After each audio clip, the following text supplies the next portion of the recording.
Imagina caminar por la calle en los años 70, en una ciudad tranquila de Perú, sin saber que uno de los criminales más horribles de la historia estaba suelto, cazando a sus víctimas de manera metódica y aterradora. Pedro Alonso López, conocido como el monstruo de los Andes, es considerado uno de los asesinos en serie más temidos del mundo. La historia que dejó tras de sí es una verdadera pesadilla. López nació en Colombia, pero su sed de sangre lo llevó a cruzar las fronteras hacia Ecuador y Perú, donde cometió actos de brutalidad indescriptibles. Se estima que asesinó a más de 300 niñas, atacándolas en áreas rurales, alejadas de la vigilancia de las autoridades. Lo aterrador de su método era su capacidad para ganarse la confianza de las jóvenes antes de llevarlas a su destino fatal. Una vez que las capturaba, las estrangulaba y, como él mismo confesó, las enterraba en tumbas poco profundas. López relató que solía visitar los cadáveres de sus víctimas, especialmente durante las noches lluviosas, para sentir la compañía de sus espíritus.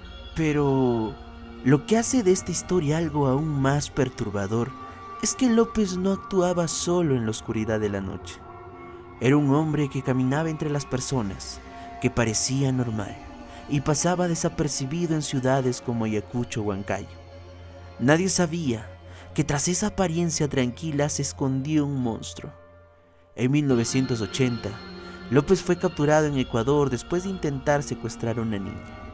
Durante el interrogatorio, confesó sus crímenes con una frialdad que dejó helado a los investigadores.